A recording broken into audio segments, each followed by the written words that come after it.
Voir pour comprendre. La Déclaration universelle des droits de l'homme. Emprisonnement injustifié de journalistes en Turquie, situation effroyable des civils en Syrie, traitement inhumain des réfugiés en France, les violations des droits humains ne cessent de faire la une de l'actualité. Alors quels sont ces fameux droits si souvent invoqués et si rarement respectés? Il était une fois la Déclaration universelle des droits de l'homme. Au lendemain de la Seconde Guerre mondiale, pour qu'on bascule plus jamais dans une telle barbarie, la communauté internationale a décidé d'élaborer un texte sur les droits communs à toutes et à tous. Un texte qui s'impose à tous les États et qui protège tous les êtres humains contre toutes les discriminations.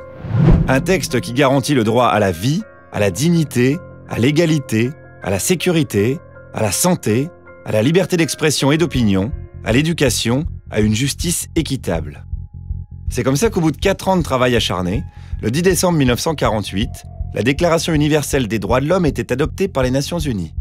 Retranscrit dans plus de 500 langues, c'est un des textes les plus traduits au monde. Mais cette déclaration ne sort pas de nulle part. Plusieurs textes tout au long de l'histoire des sociétés humaines ont posé des règles de vie communes. Le cylindre de Cyrus, écrit en Perse en 539 avant Jésus-Christ, est considéré comme la première déclaration des droits de l'homme dans le monde. On y retrouve le droit à l'égalité et la liberté de choisir sa religion. La charte du Mandé en Afrique de l'Ouest, élaborée au XIIe siècle, incluait les principes d'égalité, le respect d'autrui, le droit de réparation en cas de préjudice et interdisait l'esclavage. La Magna Carta, rédigée en 1215, prévoyait pour la première fois au monde des mesures de protection de la liberté individuelle. En Angleterre, le Bill of Rights de 1689 mettait la loi au-dessus du roi. L'habeas corpus en 1679 limitait la détention provisoire arbitraire. Le 4 juillet 1776, la Déclaration d'indépendance des États-Unis consacrait les principes de droits inaliénables des individus, d'égalité des hommes, de respect de l'opinion, de l'humanité et proclamait le droit à la recherche du bonheur. En 1789, en France, c'est la Déclaration des droits de l'homme et du citoyen qui définissait à nouveau les droits de l'homme comme inaliénables, fondamentaux et naturels. Ils étaient accordés aux hommes du simple fait de leur existence. D'ailleurs, on parle de droits de l'homme ou de droits humains? Avant d'aller plus loin, un petit aparté pour comprendre pourquoi il est important de faire la distinction entre droits de l'homme et droits humains. Les révolutionnaires français, dans leur déclaration, ont refusé d'accorder aux femmes les droits qu'ils accordaient aux hommes. En parlant de droits de l'homme, ils privaient donc la moitié de la population de ces droits. Même si ce n'est pas le cas de la Déclaration universelle des droits de l'homme de 1948, l'expression « droits de l'homme » conserve une certaine ambiguïté. C'est pourquoi à Amnesty International, parmi d'autres organisations, nous avons choisi d'utiliser en français l'expression « droits humains » depuis 1997. Alors quels sont précisément ces droits? Ces droits, regroupés en 30 articles, assurent la protection fondamentale de la personne et de sa dignité. Le but de l'ensemble de ces droits est la protection fondamentale de la personne humaine et de sa dignité, en temps de paix comme en temps de guerre, et quel que soit le régime politique d'un État. Le premier article est le plus connu. Tous les êtres humains naissent libres et égaux en dignité et en droit. Ces droits sont répartis entre la première, la deuxième et la troisième génération. Les droits de la première génération, ou droits civils et politiques, remontent aux déclarations des droits de l'homme de la fin du XVIIIe siècle. Ils sont énoncés pour permettre à chacune et chacun de se défendre contre les abus des États. On y retrouve la liberté d'opinion, d'expression, de pensée, de religion, le droit des minorités, l'interdiction des discriminations, de la torture, de l'esclavage. Les droits de la deuxième génération, ou droits économiques, sociaux et culturels, sont apparus en réaction à l'appauvrissement et à l'exploitation des populations au cours du XIXe siècle. Ils ont pour but d'assurer à chacune et chacun la satisfaction de ses besoins de base et des conditions favorables à son épanouissement personnel. C'est le droit au travail, à la sécurité sociale, à la santé, à la formation, la protection de la famille, des enfants, qui engagent l'intervention de l'État. Les droits de la troisième génération, droits collectifs ou solidaires, émergent dans les années 70. Ce sont les droits au développement, à la paix, à un environnement propre et sain, et le droit des peuples à disposer d'eux-mêmes. Quels sont donc les grands principes qui régissent ces droits? Nous avons tous une vision personnelle des droits humains. Elle est issue de notre histoire, de notre culture, de nos valeurs.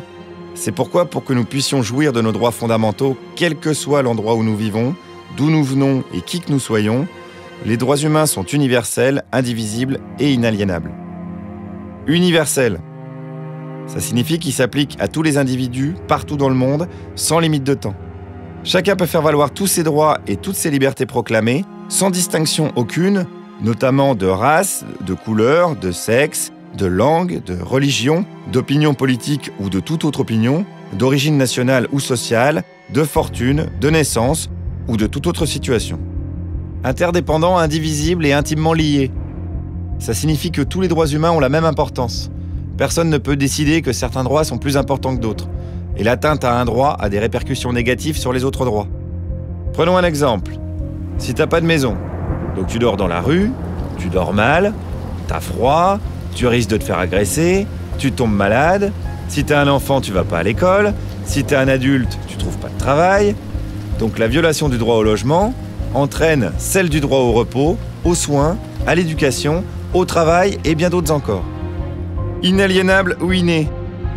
Ça signifie que les droits humains ne peuvent pas être retirés. En aucune circonstance, pas même dans des situations d'urgence ou en temps de guerre.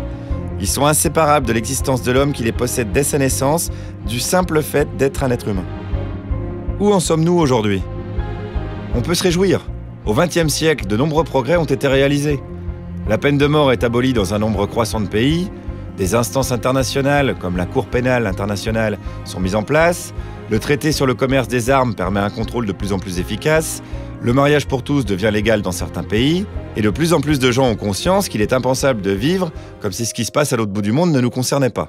Bon, on se réjouit pas trop longtemps non plus, parce que malheureusement, dans de nombreuses parties du monde également, des personnes sont emprisonnées ou tuées pour leur opinion, la torture est encore pratiquée, des millions de gens subissent des discriminations en raison de leur couleur de peau, de leur religion, de leur sexe. Des milliers de personnes fuient quotidiennement des pays en guerre sans trouver l'asile et la protection qui leur est due dans d'autres pays. Il faut bien comprendre que la Déclaration universelle des droits de l'homme est un idéal, un fabuleux idéal à atteindre par les nations et les peuples qui s'y engagent moralement. C'est pas un texte de loi, c'est un texte non contraignant qui n'est pas valable devant un tribunal.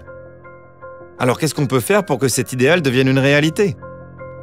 Faire triompher l'idéal des droits universels, c'est une affaire de conscience collective et de responsabilité de chacune et de chacun d'entre nous pour le bien de tous. C'est un fait, la déclaration est contestée et attaquée tous les jours. Elle n'est pas respectée dans sa globalité, alors que chaque violation nous fait courir le risque de plonger dans la barbarie. Alors oui, n'ayons pas peur de refuser toutes les dérives, sans exception. Si on subit une discrimination parce qu'on est différent, c'est inadmissible. Si quelqu'un est arrêté sans raison, c'est inadmissible. Si quelqu'un est battu dans un commissariat, c'est inadmissible.